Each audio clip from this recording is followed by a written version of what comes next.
episode of Pottawattamie County Roots. I am Todd Studer, and we're welcoming a special guest back into the studio today, although a different studio. This is Brenda Mainwaring, and she is president and CEO of Iowa West Foundation. I have a dumb question for you to start off, if that's okay. Of course. I love dumb questions. Is it Iowa West Foundation or the Iowa West Foundation? Because I think it's just Iowa West Foundation. That's what I'm thinking, but or does it even matter? It depends on, when it's written down, sometimes we'll use the, and Okay. when I usually just say, I guess I say the Iowa West Foundation. So, Okay, it so it is depends the. on use. Okay. Yeah. Yeah, just depends on Is where it, we're at. is it the Ohio State University, or is it Ohio let's State? Let's not go there. we're deep in the heart of Big Ten country, and if we're talking Ohio State, that's a completely different conversation. What we did want to talk to you today, though, about is recently it was announced that Iowa West is providing a matching grant for Westfair and all of the renovations that are going on out there, and they're making great progress with fundraising, and a lot of excitement is happening with what's going on out there. And what you guys did at Iowa West is it's a giant step forward in order to achieve this goal. We sure hope so. So there are several reasons why we did that.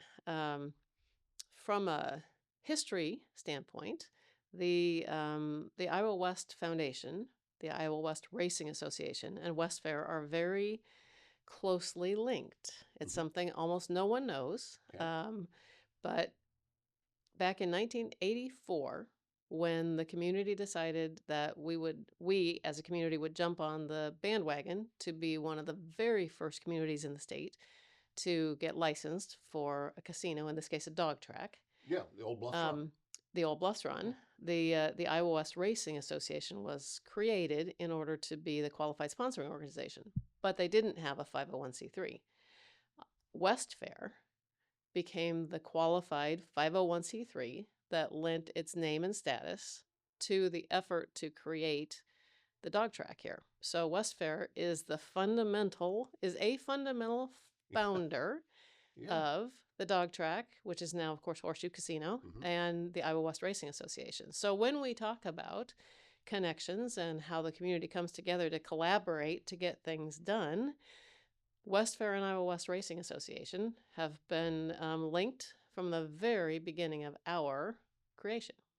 You're exactly right. That's not a well-known story. Not at all. This is the first time I'm hearing it. It's fascinating. Just to go into related but different history, that whole effort was people going out and setting up tables at Hy-Vee and Drugtown and wherever to get $25 memberships from the community to create enough funding that they could get the license to do the dog track. This was a community-funded effort from the very beginning. So it is a fascinating history. We'll put a pin in that one and talk about that later. How about that? But I love those kind of stories. Yeah. Because it just proves how much this area pulls together when it matters. And it does. And you see it all the time in what you do. Yeah. Finding the right care for a loved one can feel overwhelming. Assisted Living Locators is here to help. Jean Bonker brings more than 30 years of experience serving families and has personally navigated the challenges of elder care. She understands the questions, the emotions, and the weight of these decisions. Jean becomes your advocate, guiding you through options with clarity, compassion, and personal support every step of the way. Call Assisted Living Locators at 402-690-5467 and move forward with confidence. Primrose Retirement Community in Council Bluffs believes home should be a place of comfort, connection, and care. From personalized support to engaging daily activities, everything they do is designed to help residents live fully and confidently. At Primrose, that's their priority, to put the quality of their residents' care and daily needs at the top of their list each day and every day. It's not just about where you live, it's about how you live. Learn more about life at Primrose by going to primroseretirement.com and then contact Jamie Bush at Primrose and discover a place that truly puts people first. Absolutely. So Westfair, we feel loyalty to them and we feel a bond with them. But Westfair never came back to Iowa West. We helped fund for the amphitheater, but they are They have rural roots and they stand on their own 2 feet, and they have been, generally speaking, at a high level, self-sustaining, volunteer-driven for their entire existence. They've been out at the location they are now out on Highway 6 since 1974. The buildings, almost uniformly, the buildings date to 1974. Um, they they're not modern. They're not weather tolerant. They're for single use. It was built for a fair. It was built when the region was probably half the size of what it is now. And it has to be updated and brought into the use that we know is possible for that area. And so the all volunteer board, the all volunteer fundraising team has been working very hard to imagine what is possible for our community, for how Westfair contributes to Council Bluffs, to Pottawattamie County, to our region as a fair, as a tie to our rural roots. They have a really remarkable plan, but it is hard to raise money as volunteers. It is hard to raise money for, water lines and web connectivity and things that are not very, there's nothing you can put your name on. Right. The Todd Studer bathrooms is not something that you may want to necessarily fund. Oh no, I'm thinking. You're all in on that Yeah, one. I'm okay with putting a sign over there. I was thinking about a lot of different things that would be kind of cool with that. But you're right. There's no sign sticking up somewhere that said, these sewer lines are sponsored by. But yet, Exactly. yet it's still necessary. It's vital. Yes. And so Westfair, like the rural um, bootstraps folks that they are, have made that work for 50 years. They have used whatever means necessary to make sure that that facility is offering the best possible experience. But it can be better. It should be better. We collectively in this region can do better. And so when the fair committee first started talking about here's what we want to do, we were first in. We said we're going to give you some meaningful seed money. We made a grant of $2.5 million, and they have doubled that over the course of the last 18 months, 12 to 18 months, and that's really good work when you think about how hard it is to raise the money. But we need to get this rolling. They need to make improvements, and so we met with them a couple of months ago and said, what's next? How can we help? And just talking about what their plans are during fair, when they have all the fair families in, when they have all those 4-H committed folks sort of circling around the fairgrounds. They want to do some meaningful fundraising among what they refer to as fair families. And we just thought maybe we could help with that. I see so many ties into some of the other projects that you have talked about, such as with Voices and Vision. And there's a lot of movement right now to encourage young people to stay in the area because we need more young people here. So when young people see something that they care about and they are passionate about, which by the way, I've been out to the fair, over the past few years, you can see it in those kids. They're Absolutely. all standing a little taller because this is their week. So by the community and different organizations pulling together and saying, all right, we're going to support this and we are going to grow this. Let's be honest, a lot of the kids that are the older kids now that are going through fair, this isn't something that they will ever be able to show in, but their kids will. And they are, we had the fair queen participate. Wow, what an impressive young woman. And that's not just her. That's 4-H. I was not a 4-H kid. I don't know why, because I still have my mom's giant box of 4-H ribbons.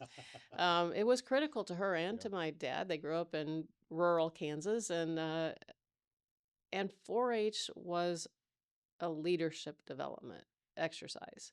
Now, back then, my mom was baking cherry pies. That was her 4-H exercise. That's not what they do now. Now it's about STEM. Now it's about leadership. It's about making kids leaders in our community, whether they want to go into agriculture or they're going to be something, or they're going to create the next irrigation pivot in some that's driven by AI. Who knows what they're going to do? But there's all sorts of statistics that show that kids who go through 4-H develop leadership skills that serve the community for the rest of their lives. Doing something to support 4-H is supporting youth in our area. Yeah, it's obvious to me why it was, as you said, it's a no-brainer that this is, we are designed to be able to help communities grow and to use your resources to make that happen. And this is one of the top projects, I think, in the region that's going on. And hopefully we're going to continue to see the money come in, because I was talking with Connie and she said there's going to be different tiers, different stages. So eventually, folks like me, we're going to get to that level too. I know that the focus is, and all the spotlight's been on the big donations, but it's really going to take an entire community. It is going to take the community. And, there are not a whole lot of those community-funded projects anymore, but they are a sense of pride. And for one of the reasons we want to step up and say, we honor what you give. We know that when somebody makes a gift of $5,000, $15,000, $5, that they have made a personal sacrifice and a personal commitment to the project. And so for us to be able to match it is a way to honor the fact that the community is going to step up and make this happen. And from all of the plans and the different renderings that I have seen, I can't come up with anything they haven't thought of. when it comes to this, because even all the way down to one of the biggest complaints about the fairgrounds is getting in and out of it, especially if there was a concert going on at the amphitheater. Yeah. It can take longer to get in and out than the concert actually takes. Plans are in place to fix that. They are. Yeah. That is not part of this phase, and it's important to point that out. Yeah. But without this phase, the amphitheater doesn't work. Right. We just have to get that new technology out there and have to upgrade it. If you have a leak, a clogged drain, or even if you're planning a big remodel, Waldstein Plumbing in Council Bluffs has you covered. With fast, reliable service and expert craftsmanship, handling everything from small repairs to major installations. They're locally owned and trusted and take pride in doing the job right the first time. Residential or commercial, big or small, when plumbing problems strike, they're the ones to call. Visit waldsteinplumbing.com. Are you in the market for stylish, locally curated fashion that's close to home? Visit Unique Boutique Iowa in Neola at 101 4th Street, your destination for trendy clothing, accessories, and distinctive gifts. Open on the weekends, Saturdays 10 to 2, Sundays 11 to 3. You can always shop online at shopubiowa.com. But the other thing, one of the ways that when we meet somebody, we all triangulate is to figure out how far we are removed from the farm. Mm-hmm. Because most of us here can figure out, we're 1, 2, 3 generations removed from the farm. But we value those rural roots. We define ourselves.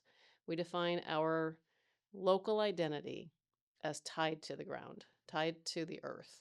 And so that's not true just of Pottawattamie County, just of Council Bluffs. That's true of the greater Omaha Metro. There's nothing like Westfair for 100 miles. So when, they have some little fairs over in Omaha. Those really don't count. They really don't count. They're not real fairs. Right. We have a fair. Yeah. We know what a fair is all about. We know what 4-H is. We know what is meaningful and tied to our rural roots. And so what they are trying to do, what they will do with this phase 1, especially in this expo building, is create an environment. They already get nearly 70,000 visitors a year. 70,000 visitors a year coming into Westfair for one event or another. Mm-hmm. This is going to multiply that 3x at least. And it will become usable year-round.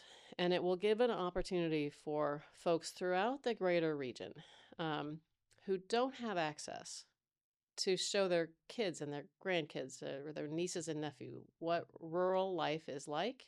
This will provide an opportunity for all of the Omaha Metro to come to Westfair and understand this is why we value Iowa. This is why we value our farm background. This is why we value our rural background.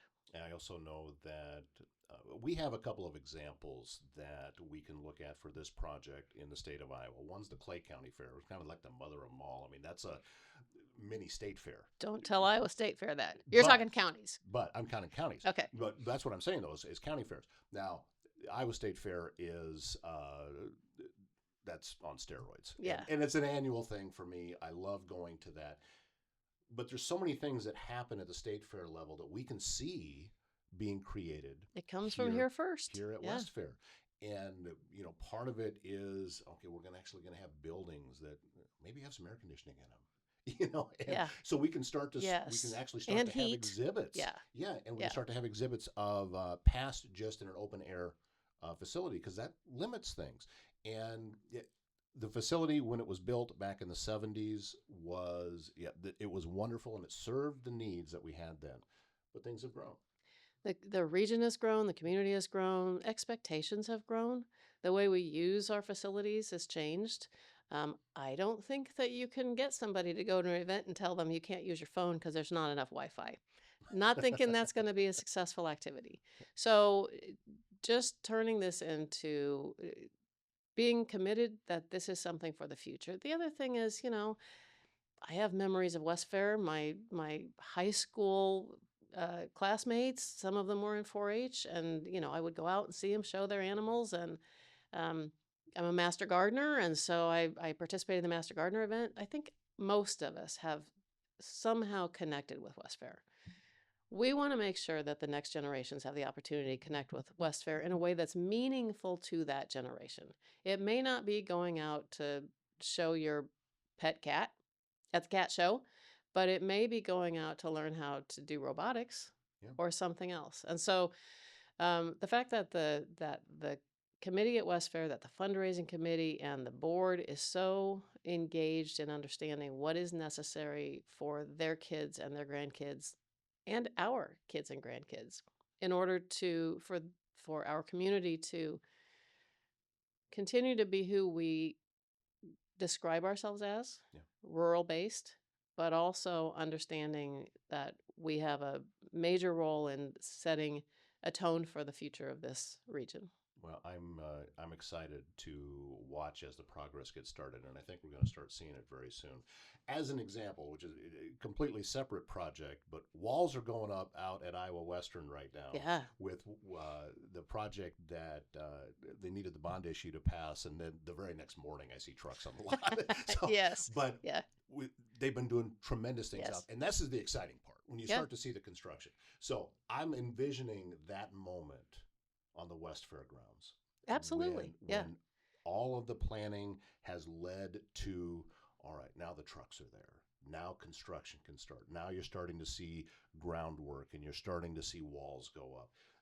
I'm really looking forward to when that happens. Absolutely. And the thing is, it's not just the fair. You have listeners say, well, I don't go to the fair. That's not my gig. Right. Mhm.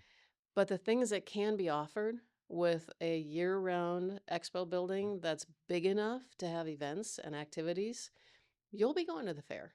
I mean, the predicted economic impact is 10 times what it is right now. I mean, it's right around $3 million right now, economic impact. They're anticipating it'll be in the ballpark of $30 million. And that is completely reasonable considering the kinds of activities that can be held out there. Now, I want to be very clear as somebody who lives out east of there on Highway 6. Right. We all understand that that is an issue and that we cannot make it worse and have giant concerts that can't be managed. But I can promise you there have been probably hundreds of conversations with Iowa DOT, who actually manages that road, about what would it take to expand it. Everybody here understands we need to expand it. With this construction, we can have that conversation again with Iowa DOT. Will they do it? I don't know. It's up to them. But at least we have created a venue that is more deserving of the conversation about an expansion out there. Yeah, I have little doubt personally that they'll come around, and they'll see the value, and they'll see the need for it, and we will start to see the big concerts back out there eventually when as you said, moving into the different phases, and then the amphitheater comes back into play, and it is such a cool location. And the view, I think, is really underrated. There's places out there when you're standing on the fairgrounds, you're like, wow, I never looked this direction. Look at what we can see here. And we have everything in place in order to have something that I think is not just going to be known for those of us in this particular region. It's going to be known across the state. Absolutely. It's going to be a hub. Yeah, I think it will be. Absolutely. I think we're really excited and so appreciative of the vision and energy that the Westfair board, that their members, that the fundraising committee have already put into this.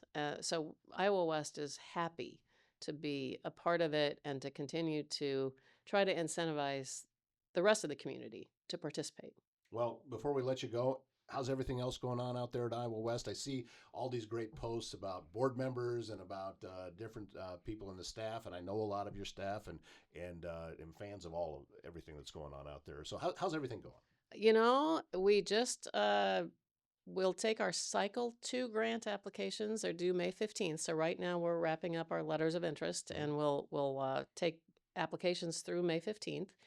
If you haven't already submitted one, you're probably too late, but and depending on how many all-nighters you're willing to do. But whenever we get those, we have exciting things that we're going to announce within another 2 months or so after we kind of sort through all those. And so lots and lots of activity going on, lots of projects, lots of exciting times going on in the community, and looking forward to big announcements in the next few months, hopefully. Well, I hope you keep us in mind as those Of announcements course, come out. of We would love course, to be able to yeah. help pass those out and just be another resource that in addition to, not instead of, that's the way we look at it here, is we're just trying to add to what's Absolutely. already out there. Yeah. So thank you so much, Brenda, for everything that Iowa West is doing to push on the fundraising and everything that's happening at Westfair. We're big supporters here. We're excited about it, and that's why we wanted to talk to you today. So thank you so much. Thanks for the publicity. And we thank you very much for watching this episode of Pottawattamie County Roots. You see a like button right there? Click that for me if you would, please, because that helps the algorithm that pushes this information out even farther, and more people can see exactly what's happening in the excitement here in Pottawattamie County. My name is Todd Studer. Have a great day.